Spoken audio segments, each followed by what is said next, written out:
than ever before. But it is also the age of a lot of trial. It is the age that we have seen some of the most challenging times for humanity. And one of this is the challenge which now Allah has brought before us of the coronavirus, which has been given the name COVID-19. Now the ayah I quoted is the verse where Allah subhanahu wa ta'ala tells us that He is not shy to make the similitude of an ant, or a mosquito, afwan again, to use the similitude of a mosquito or something less, in order to show His strength and power to the entire mankind. For the one who disbelieves, when they see it, they wonder, what is the meaning of this? But for the believer, it is something that strengthens our faith and lets us know that yes, truly Allah is Allah. لَيْسَ كَمِثْلِهِ شَيْءٍ. There is nothing comparable to Him, and there is nothing that can come close to Him. This virus, as we know, is so tiny that the eye can't even see it. You can't see it with the naked eye. So this confirms the statement of Allah when He says He can use something smaller than the mosquito as a sign. The mosquito, we can see it. You can see it fly, you can kill it, you can use your insecticide to, basically drive it out of your home. A virus is very minute. It is you can't see it with the naked eye unless under a microscope or unless under very strong lens that scientists use today in order to identify the existence of such a virus in a human body. As we learned, or as we have learned about this virus, it came from a province called Wuhan. This is what is being speculated. From a marketplace where it is said the people there would consume certain animals, whether bats, whether snakes. This is what has been peddled around. Wallahu a'lam if this is the truth. However, if it is, as Muslims, Allah subhanahu wa ta'ala has stipulated for us the things that are permissible for us to consume, isn't it? And very specific things that we do not consume is what Allah clearly listed out, or has listed out. In Surah Al-Ma'idah, Allah subhanahu wa ta'ala tells us, حُرِّمَتْ عَلَيْكُمُ الْمَيْتَ وَالدَّمُ وَلَحْمَ الْخِنْزِيرِ وَمَا أُحِلَّ لِغَيْرِ اللَّهِ بِهِ وَالْمُنْخَنِقَ وَالْمَوْقُوذَ إِلَى آخِرِ الْآيَةِ, all the way to the end of the ayah. Allah tells us the things that are prohibited for us to consume. Things like taking blood, right? Blood, or lahm al-khinzir, or pork, or anything that has been slaughtered without the name of Allah being mentioned, or anything that has been gored in any way. It didn't die, you just saw it and you take it and you eat it. All of those examples Allah has given to us. And then Allah has specified the kind of things that are halal for us to consume. There is a spiritual aspect of consuming what is haram, which ultimately has an effect on the heart. But there is also the physical aspect, which today scientists are able to teach us and show us, that when you consume things like pork or the pig itself, because of how it is created, the skin and the body retain certain organisms or bacteria that are very harmful to the body. For the person who eats it and consumes it, what you're doing is that you're taking the dirt and the organisms into your body and ultimately causing harm to your body. Similar to the one that consumes an animal while it is still alive. In Islam, it is not permissible to eat something that has not been killed in the name of Allah that is still living.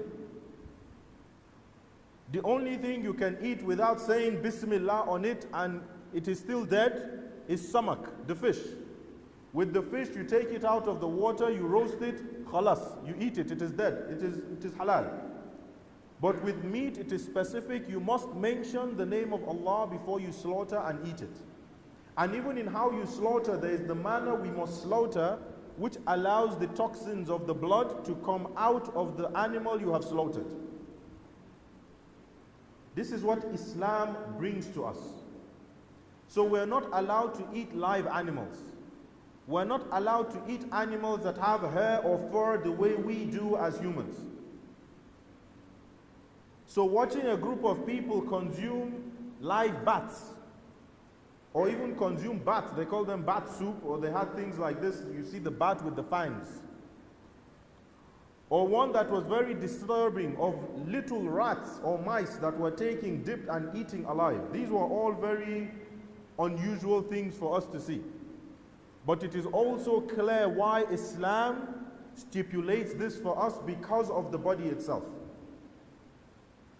Now from Wuhan, this virus begins, or this virus emanated and it began to spread. It started within China and gradually spread to parts of Europe, ultimately to Africa, ultimately to America, until this very moment that it has become a pandemic. Why? Because unlike any other disease or any other pandemic, this is one that it is not even through touch, or you don't need to touch a person, it is airborne. You need to just be a few meters away from someone that has it, and you have the potential to also have it. And you could have the virus in you for weeks. You would not know that you have this virus. Some might have bodies that are immune to it, maybe because of your age or because of the antibodies or whatever reason. But it is all still by the will of Allah. So we come back to how this, for us as Muslims, how do we take this? Because today, the whole world is in panic mode. Today, the whole world is panicking. They are looking for solutions.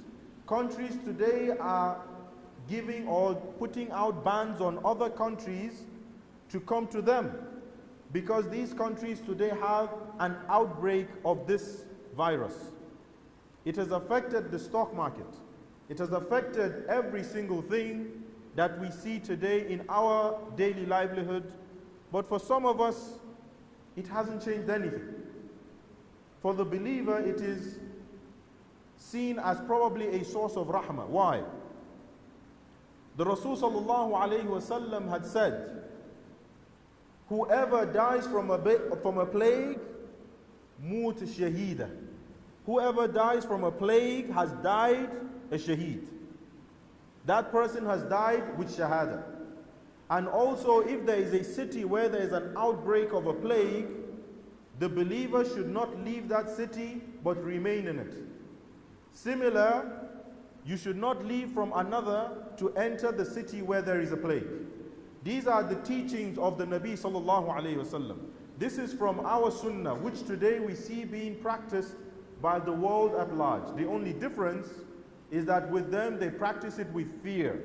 But with us, it is a rahmah from Allah, and we practice it hoping for Allah to bless and protect us. So unlike the world today that is turned upside down, putting out bans on different things, saying that if you are quarantined, this protects, and yes, it is good. If you begin experiencing any symptoms, you quarantine yourself to protect others. For us as Muslims, it is now time for us to ask ourselves, why has this come? What is the reason? And how do we go back to Allah to earn Allah's rahmah? It is a mercy that Allah is letting us witness this in His time, or in this time, in our time, sorry. It is not the end of the world. It doesn't mean that dunya ta zo karshe, that the world will come to an end. Yes, it will come to an end. And there are the signs that we see that show, in terms of the prophecy of the Prophet ﷺ, that show us that truly the world will come to an end. But this is not one of those signs that will make us uphold that and say, yes, everyone get ready, the world is ending in the next 2 years or in the next 1 year or maybe tomorrow. La. They are the things that are described as alamatu sa'atul kubra wa alamatu sa'atul sughra. The signs of the end time, the major, and the ones that are minor. They are those major signs that when they come, without doubt, the hour has reached.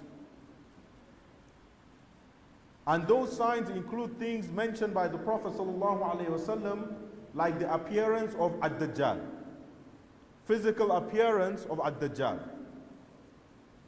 Like the sun, instead of rising from the east and setting, or rising from the west and setting in the east, it would now rise from the east instead.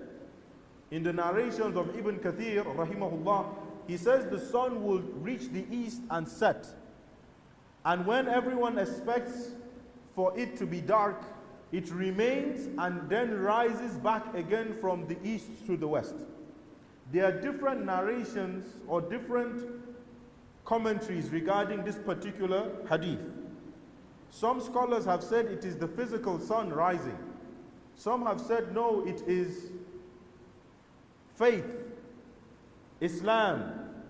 It is the faith being stronger, in the west. It is, I should change this. The sun rises from the east and sets in the west. But instead, the sun would now rise from the west to set in the east. So some scholars have narrated that it could mean again that Islam becomes so strong that it shines brighter from the west, descending to the east, unlike before that it moved from the east to the west. Wallahu a'lam. But the greater and the more accurate opinion and most followed opinion is that the sun itself would rise from the west as against setting and rising from the east again. And then there is the return of Nabi Isa alayhi salam. These are all the signs, the end signs, that are the greatest of signs, that when they occur, it shows that clearly we have reached as-sa'a, the hour. But then there are those minor ones that will show, that will come, and those are the ones that just remind us that this hour will surely come before us. How have we prepared? What have we done to prepare for our standing with Him, our meeting with our Rabb? So this coronavirus is simply also a reminder for all of us. A reminder that we will all be held accountable before Allah. We will all return to Allah. Again, it is not for us to panic.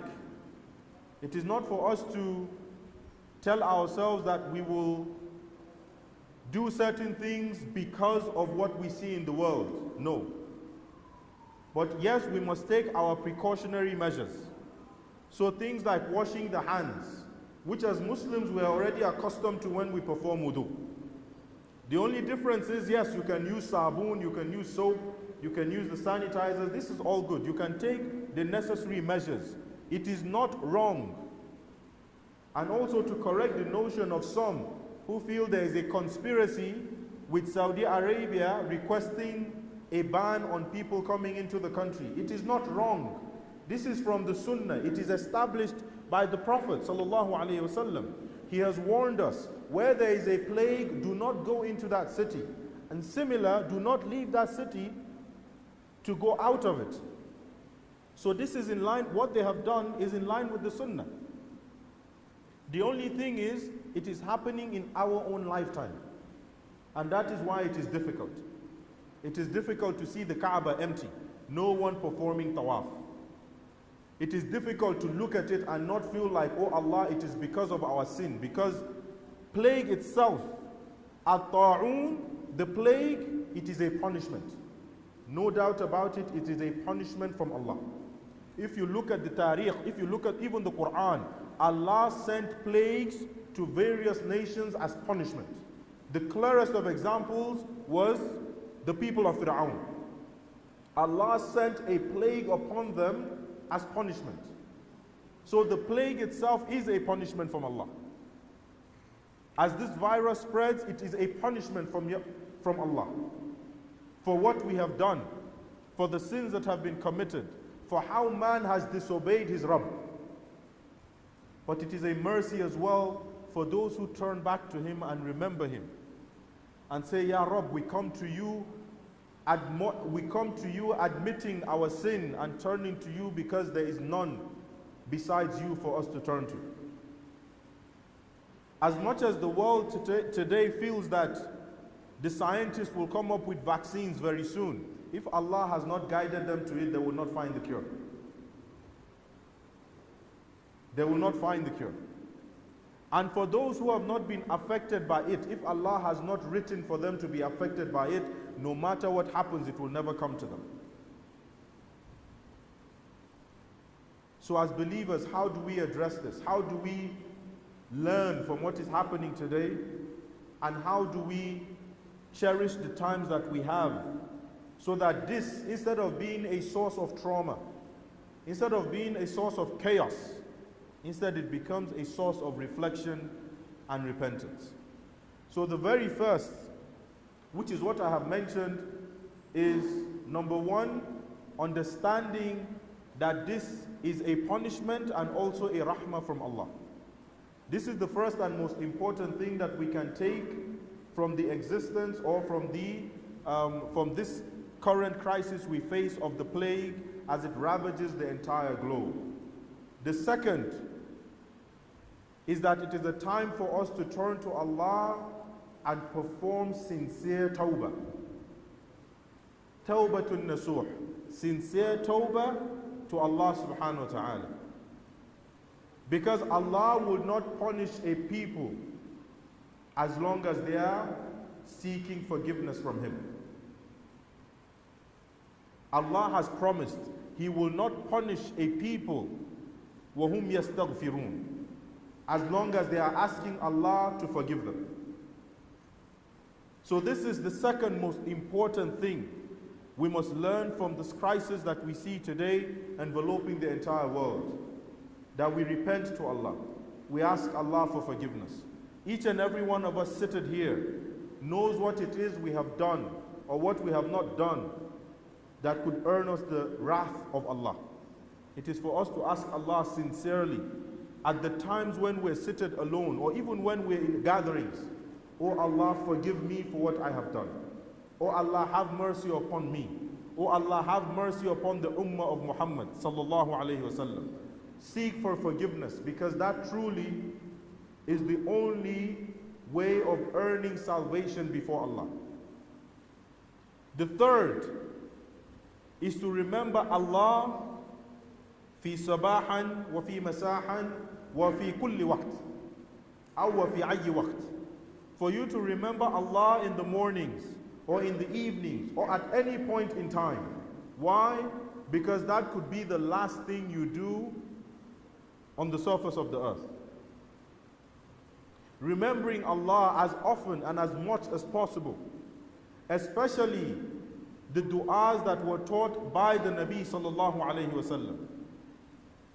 Making those du'as in the morning and in the evening, this helps to protect one from any and every harm. And even if Allah takes your soul, you still fall amongst those who remember Him.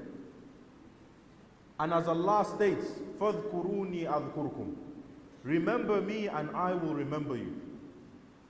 Call on to Allah and Allah will hear your call as well. The fourth is the dua, the call to Allah subhanahu wa ta'ala, the dua we make to Him, that He protects us from this. He protects our loved ones, protects our families, protects the entire humanity, protects this ummah. Because the rate that the virus spreads, again as I mentioned, today the world is still trying to understand the trend. In some, it can exist for weeks and not show any signs. In some, it exists for a few hours and it leads to their immediate death. Today, the epicenter for the virus has moved from China to Europe. And specifically, the country known as Italy. to the point that Italy went, in terms of the numbers of those infected with the virus in 24 hours, it went from a few hundreds to a few thousands. The virus spread so fast that the entire country today has been shut down. A country of over how many million today live in fear because the virus spreads so quick you don't even know how it spreads.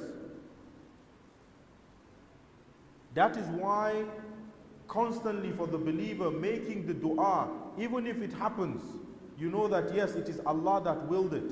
It is Allah that permitted it, and you submit to Allah's will.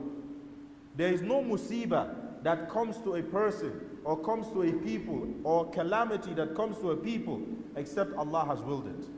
لَا يُصِيبَنَا إِلَّا مَا كَتَبَ اللَّهُ لَنَا. That say there is no trial that would reach us except Allah has written for this trial to come to us. So for the one who sees this today and reflects on it, he knows that yes, this is truly Allah speaking to the world. Allah is speaking to the entire humanity, the entire mankind. You have been in loss for very long. You have been distracted by this dunya from your Lord. Come back to Him. Come back to me. This is what Allah is reminding us today with what is happening. If you are the one that loved to travel, you traveled the world today. Today you are too afraid to leave this country to any other country.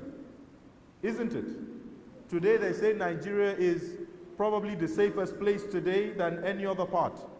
Or one of the safest continents is Africa because Allah has not willed for it to spread here. Let us not think for one instance that it is because of our own knowledge or our strength. This is not it. It is Allah that has not willed it to come here.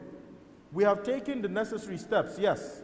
We have tied our camel, put our trust in Allah, but ultimately it is Allah that has still protected us from this. Because were it to come here, only Allah knows the kind of catastrophe that would happen in this nation or in this part of the world. But today a lot of people are afraid to fly. A lot of people are afraid to travel. A lot of people today are even afraid to shake hands. Today you have the new ways of greeting, where you use the legs, the feet. Right? It's the feet. I've seen videos of people shaking with their feet. There was someone that made a joke that, you know, Sheikh Pantami's own way of shaking, where he did this to a woman, is now popular. The wave, yes? This is becoming popular. Some people, they don't even leave their houses, they just stay in. Why? Out of fear. And in some areas, even gathering in masajids has also been stopped. This is a rahmah that we have today. We are seated here. But as at yesterday, a lot of masajids were not performing salah, jama'ah. They were not coming to congregate and pray in the masjid. And what they have done is in line with the sunnah. But I'm bringing this up because for us, it is a rahmah that we can still enjoy this, that we still have this. It is enough for us to show gratitude to Allah and turn back to Allah. One particular disturbing video was from Kuwait, which I saw again yesterday, where the masjid made the call to salah, and in the adhan made the statement, as-salatu fi buyutikum. Observe the salah in your homes. This was what would be uttered at the adhan during the time of the Rasul sallallahu alaihi wasallam during heavy rainfall. And people would not be able to come out to the masjids. Then it would be uttered that you observe the salah in your homes. This is what is happening in certain parts of the world today. So my dear brothers and honored sisters, as we see these things, and as I mentioned, it is a rahmah from Allah, we must use this time to reflect more, to be grateful to Him, but also to seek ways of turning to Him completely. In the end, we will all leave this dunya. There is no one that will remain on this dunya. There is no one that has the power or the ability to. When we go, is already written, or this has been written by Allah Azza wa Jalla. But how we live, this is what is most important. And what we allow to affect us, or what we allow our lives to become, this is also what will enable us attain a great station with Allah Azza wa Jalla.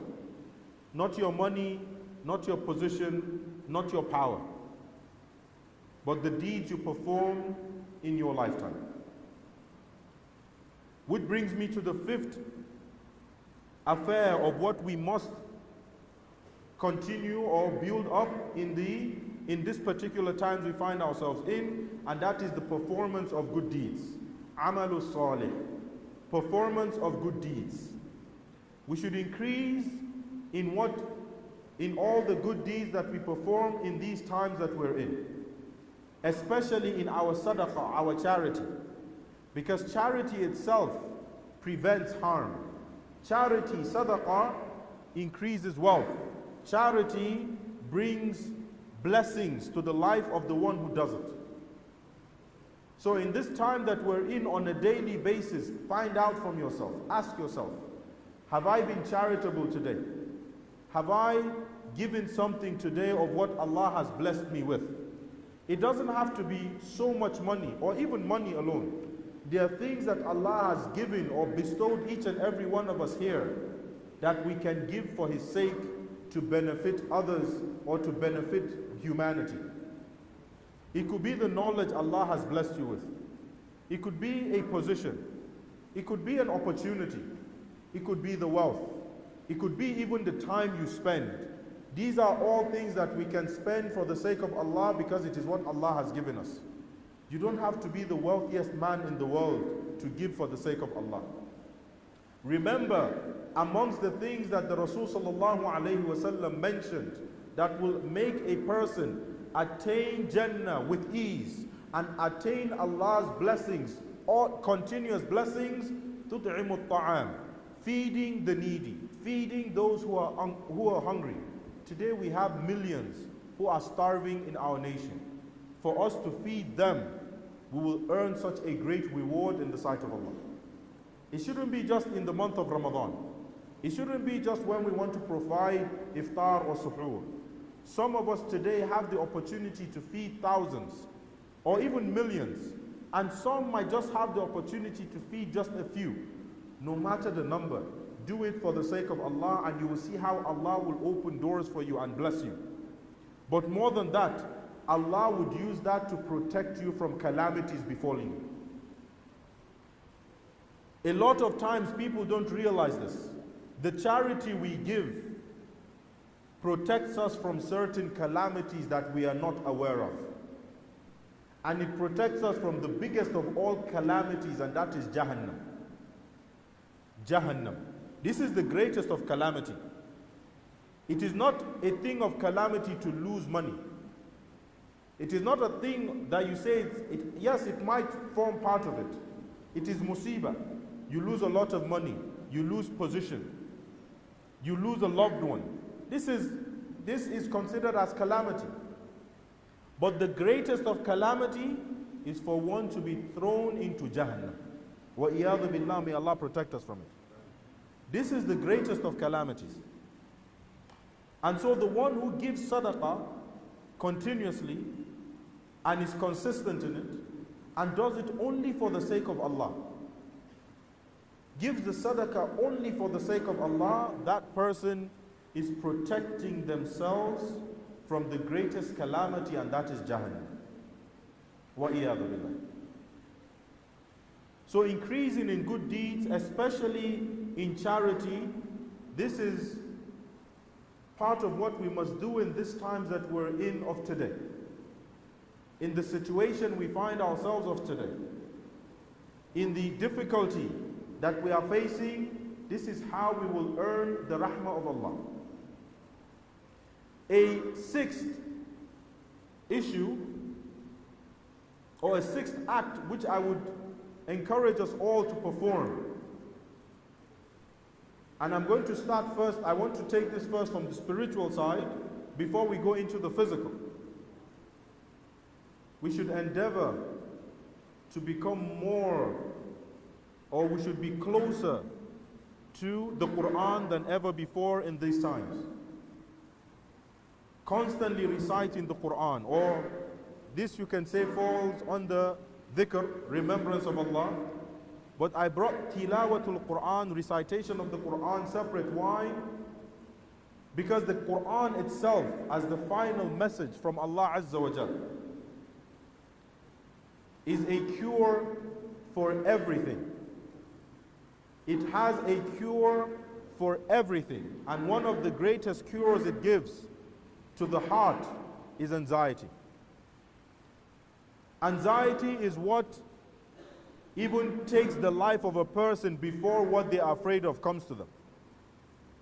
Anxiety is what causes a lot of people to go into depression, to go into these feelings of loss, that there is no way out for us. Anxiety is what leads people sometimes to an early grave before their time. Even though death is, it is constant that your death comes at your time, at the time that has been written for you. But the one who is disconnected from the Quran, the one who constantly has this anxiety attacks, will put themselves in a situation whereby instead of remembering Allah in calamity, they remember the statements of the news channels. They remember the statements of the doctors. They remember the statements of the health advisors. And they forget the statement of Allah. So in this time, more than before, let us become closer to the Quran. Let us study the Quran and make the Quran a part of our daily lives. A day should not go past us except we have gone through the Quran and learned something from this book of Allah. Because it would help us to defeat anxiety. It will help us to not be taken or swayed by what we see or what we hear from the news, or on the news rather. It would help us to stay connected to Allah subhanahu wa ta'ala.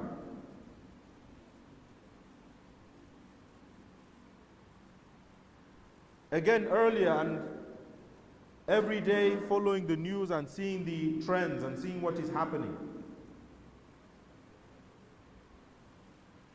Just before the United States had put out the ban on countries in Europe going or flying into America because of this virus, you could see that there's been a lot of agitation even prior to this for even we, or for the entire African continent, to also close its doors to people flying from Europe or any of these countries that have been affected.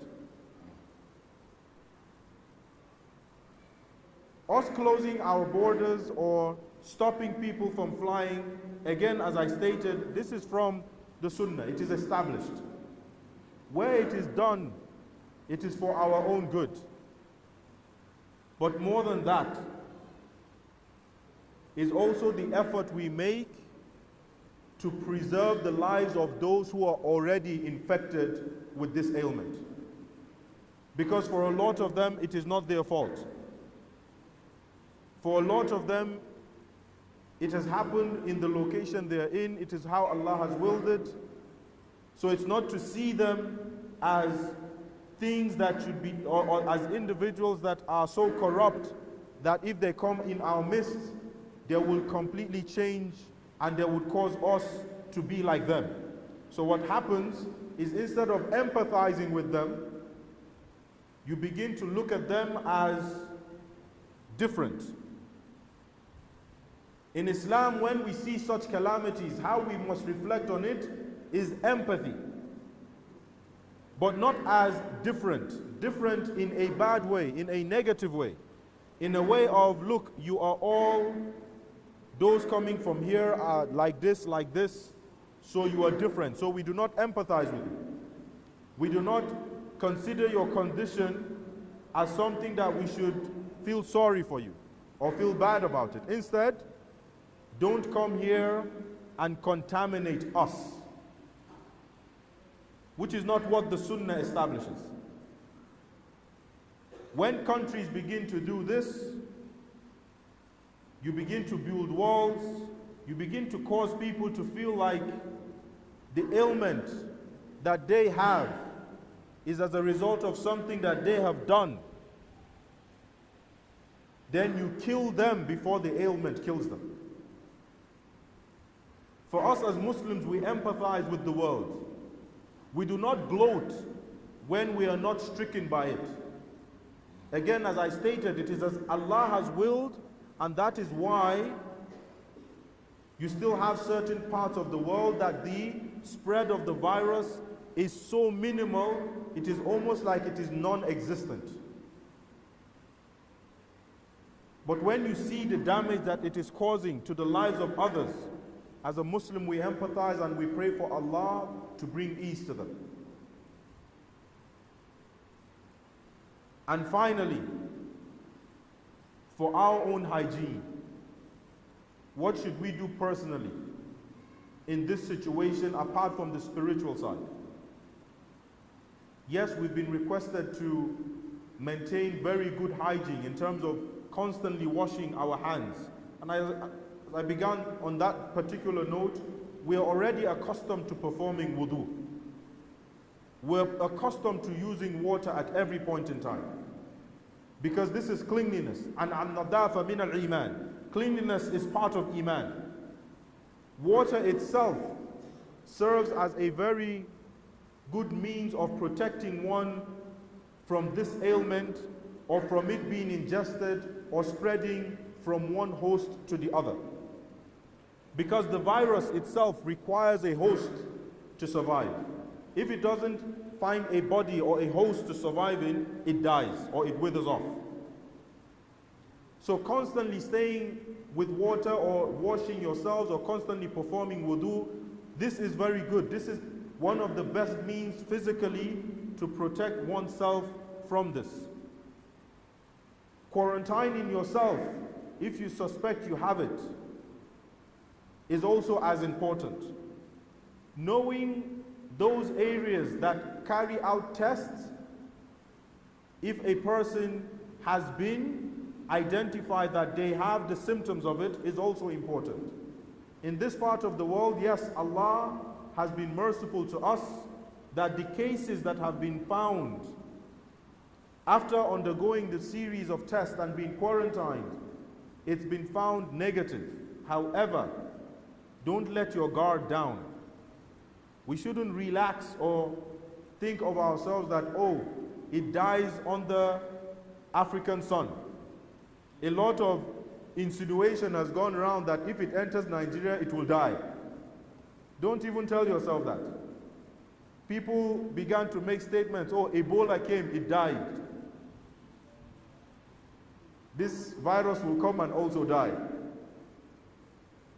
On a lighter note, I saw something very funny, where it was said the person who had previously tested positive for the virus is now negative, yes?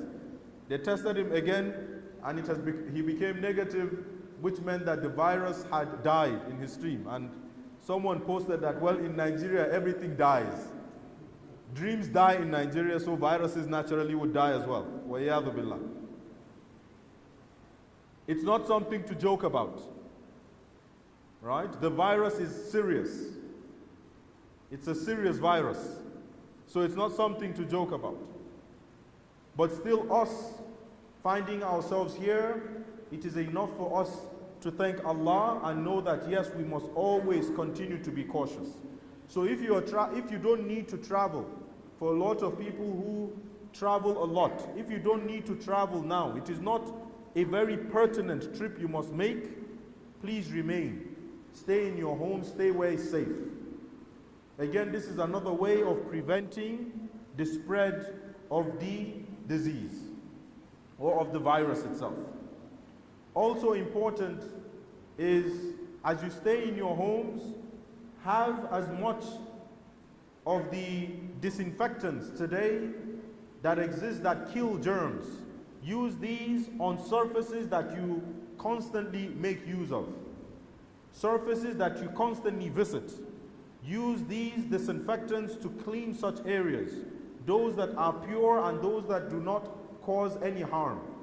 There are certain disinfectants that, because of how strong they are, they could even cause physical harm to the person who is using it. Do not make use of such if it would also lead to any form of physical harm as well. And finally, regarding this, my dear brothers and sisters,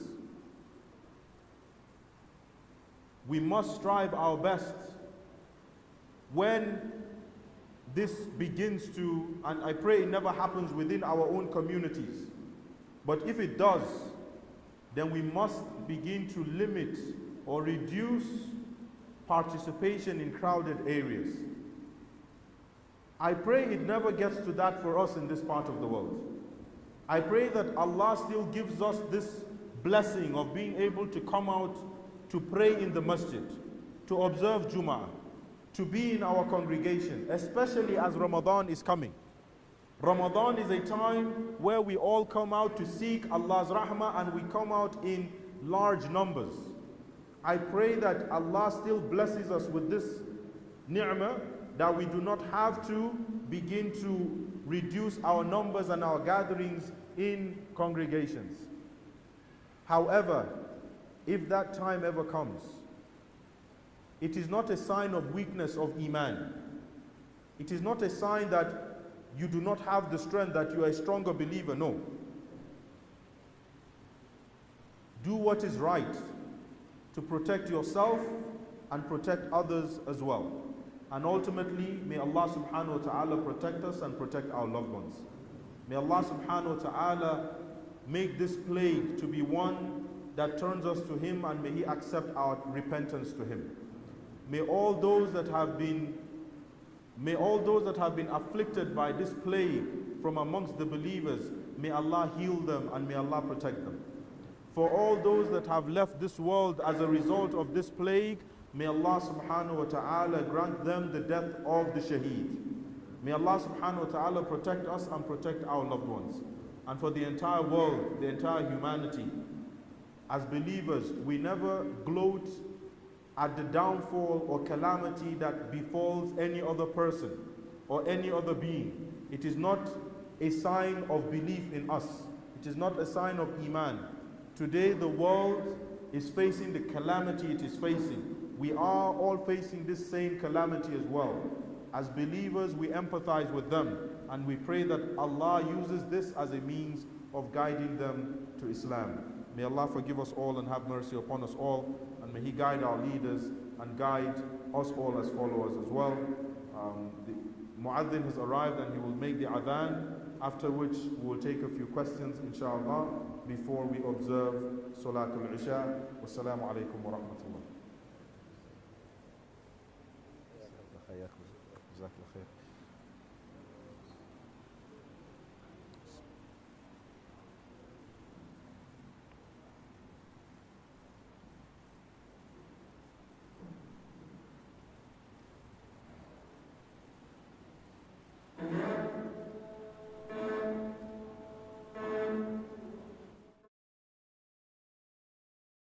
Allah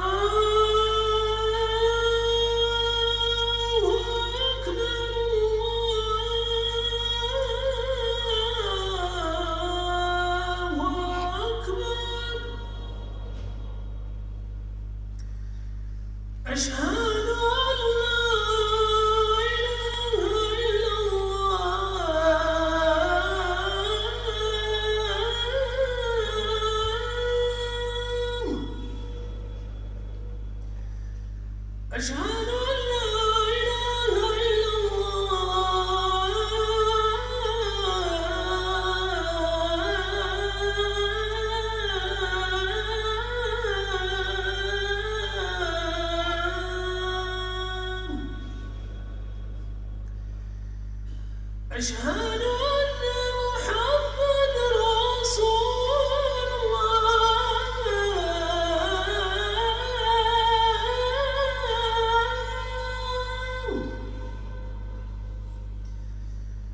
أشهد أن محمد رسول الله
نعم نعم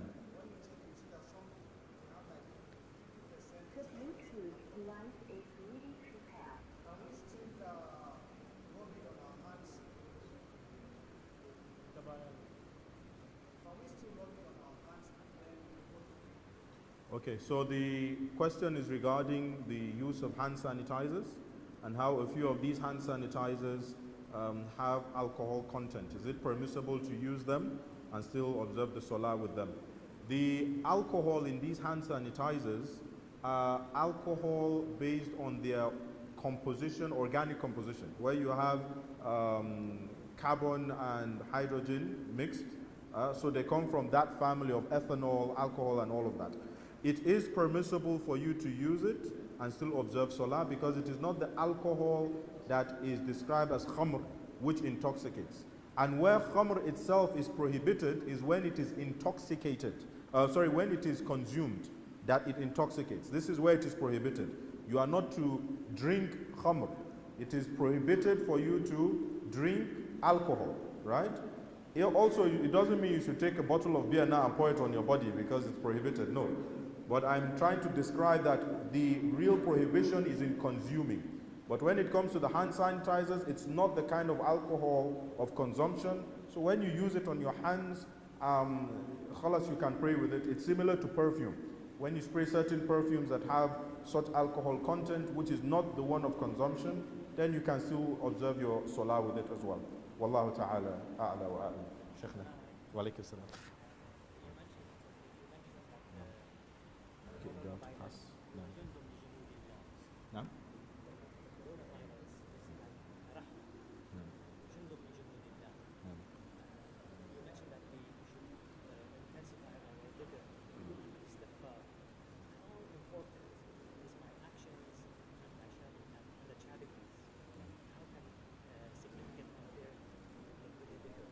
How can it? The significance of my actions and the charities. How should it be in line with our dhikr? Okay, mashallah. Jazakallah khair.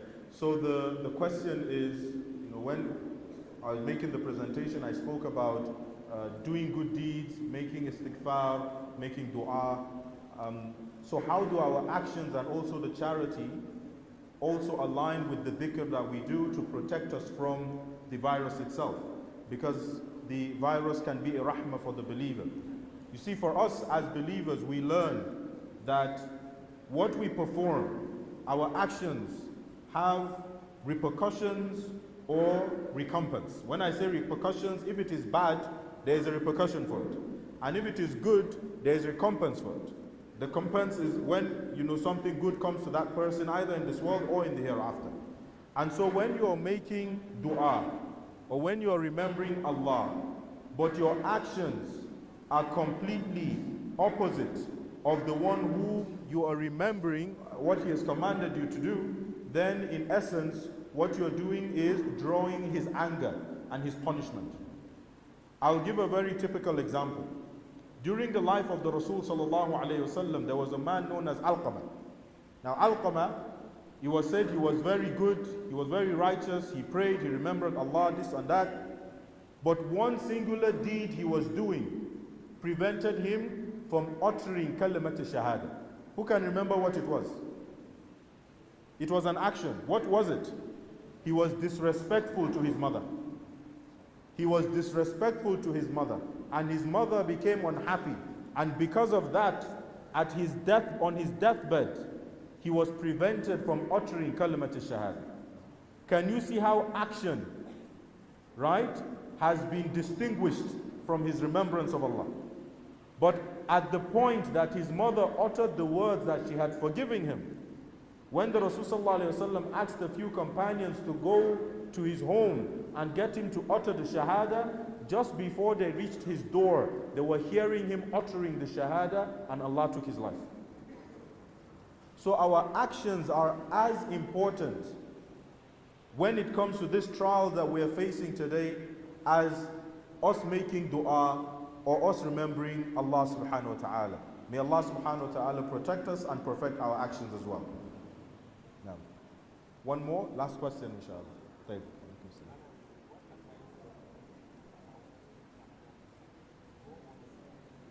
Okay, advice for Ramadan Umrah now with this, or even if you want to go for Ramadan Umrah, Saudi is not giving visas, Isha. Even if you want to go, unless you want to sneak in and then they catch you, subhanallah. You don't want to be in a Saudi prison. Yeah? Nigeria will be like, subhanallah. So Saudi is not giving visas, right? So even if you want to go, you can't go for Umrah in Ramadan. And subhanallah, I got news that even Hajj might be affected as well. It will not be the first time that Hajj is not being done. Again, like I said, it's only very tough for us because it is happening in our lifetime. And we can all get to see it. If it was years ago where there was no social media, no television, none of this, you wouldn't have known. But today we are all seeing it. So it's more, it's hard hitting, really. But then it is a rahmah again because we feel this way because Allah has placed faith in our hearts to feel this way. The kafir doesn't care. He's like, oh, where's the Kaaba? Who is the Kaaba? Right? But for the believer, it is a feeling of loss and disconnect when you see the Kaaba with no one around it. But also hope, because it shows the disbelievers that as Muslims, we're still worshipping Allah. So it's not the Kaaba we worship, it's Allah. Right? طيب. Sorry, the brothers here raised their hands, so the last question from the brothers here, inshallah. Someone raised their hand, then fadl.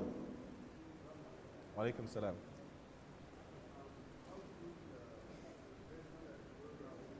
How?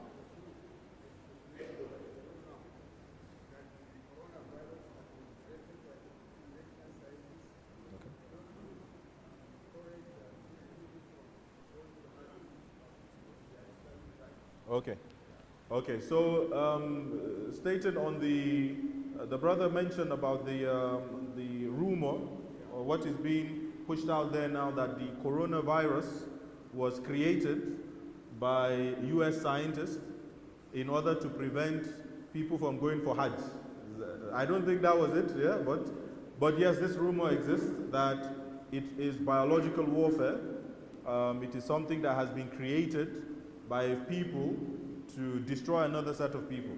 In fact, the theories I've heard is, currently there is a trade war going on between China and America, right? China becoming a superpower, if it already hasn't become, and America feeling that we are the superpower, so you can't take over from us. But in truth, a lot of companies go to China because it is cheaper labor. It is more profitable for them to have factories in China than in America, where you have to pay so much to your staff, and they don't want any of that. So maybe America developed it so that people stop doing things with China, which automatically that has happened. A lot of us here don't want to even hear made in China anymore. You don't want to go to China. For me, it is for a different cause, because of what they are doing to Muslims. That's why I don't want to hear about China. Not because of the virus. Either way, whether true or not, it wouldn't have happened except by Allah's will. So for me, it doesn't matter whether America did it or not, whether a scientist did it or not. It doesn't matter. What matters is Allah willed it to happen. Allah wanted it to happen. So as believers, how do we take it? How do we view it? Most important is for us to turn back to Allah. Once we do that, then inshallah our iman is saved. And may Allah make our iman strengthened, or may He strengthen our faith from this calamity that has befallen the ummah. May Allah subhanahu wa ta'ala protect us and may He guide us all. Subhanakallahumma bihamdik, nashhadu an la ilaha illa anta, nastaghfiruka wa natubu ilayk. Wassalamu alaikum wa rahmatullah.